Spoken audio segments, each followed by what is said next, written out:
Hello guys, welcome back to our YouTube channel. Ang episode po natin ngayon ay gagawa po tayo ng beef chow pan style. Ito na po lahat ng mga ingredients na nakikita nyo po sa screen. Kasama din po sa ingredients ang dahon ng sibuyas.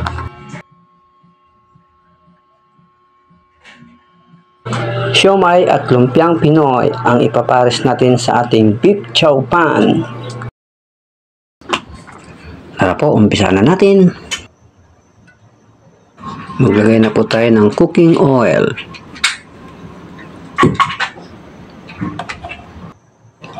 Pag mainit na po, igisa na natin yung bawang.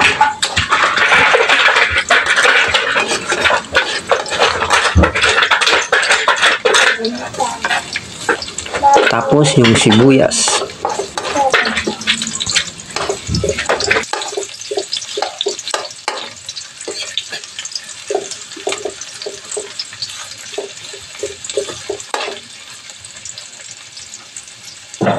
Mga 20 segundo lang natin igisa sa mainit na mantika. Pagkatapos yung beef giniling.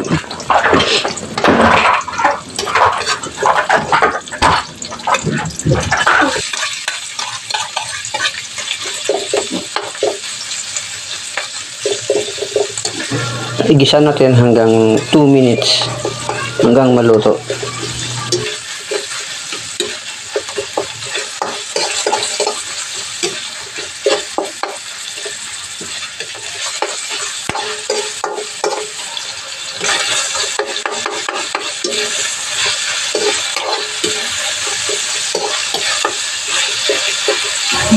Pagkatapos ng paghahalo, takpan natin hanggang 1 minuto.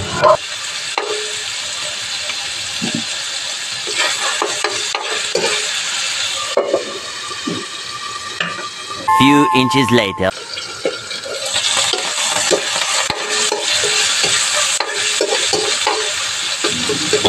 Ilagay na natin yung oyster sauce.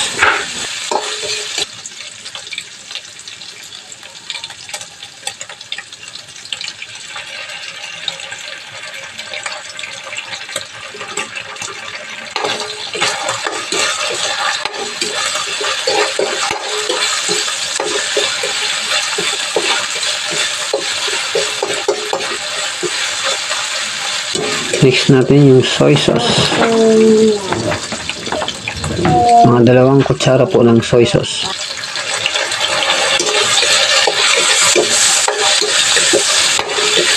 Isusunod na natin yung kaning lamig.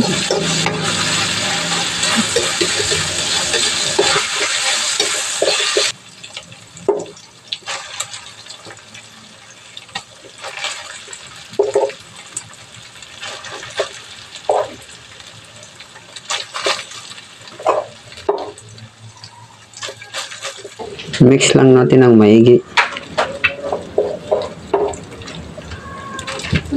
para maging fried yung pagkaluto nito.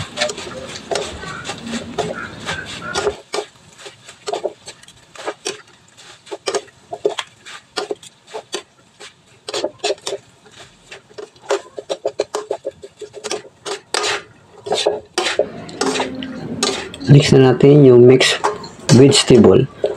Pwede rin po kayong gumamit ng green peas na frozen. Kasi mas malambot na po siya pag frozen kaysa sa dilata. Pwede nyo lagyan ng carrots. Kaya ko po nabili yung mixed vegetable kasi nandun na po yung carrots at green peas.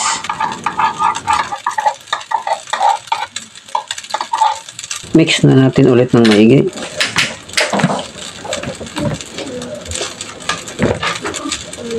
Kailangan po yung apoy ng inyong kalan ay katamtaman lang po para hindi po siya masunog.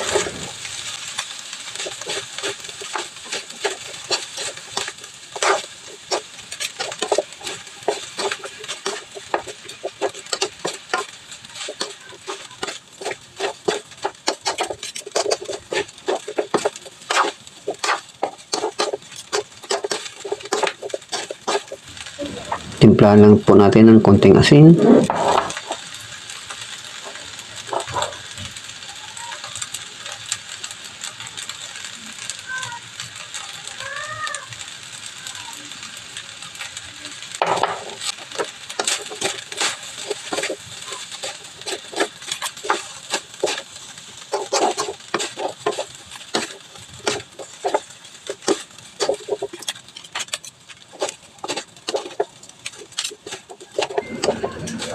isang itlog. Yung iba pong gumagawa ng chow pan, ay yung itlog po ay piniprito nila. Pero sa akin po, diretso kong hinahalo sa fried rice.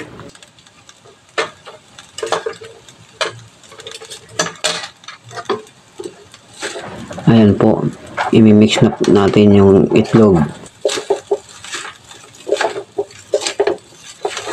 Mas malasa at malinamnam kung diretso nyo pong ihahalo ang itlog.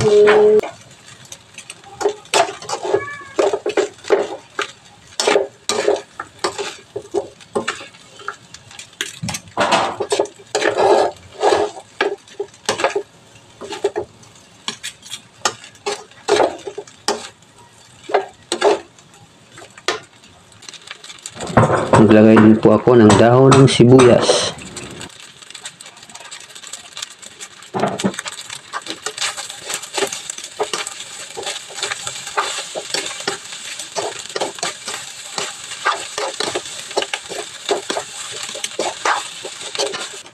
Maglagay din po ako ng kunting magic sarap.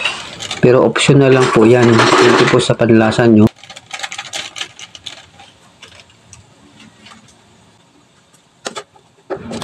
Ayan po, ready to serve na po ang ating beef chow pan style.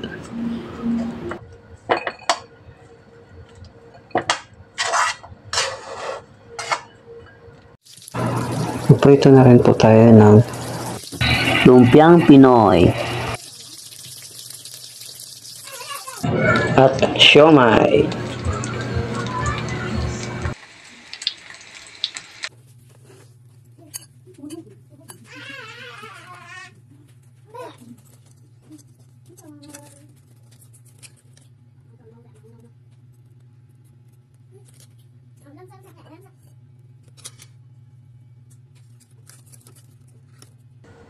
Ito na ang aming beef chow pan with lumpiang Shanghai at siomai.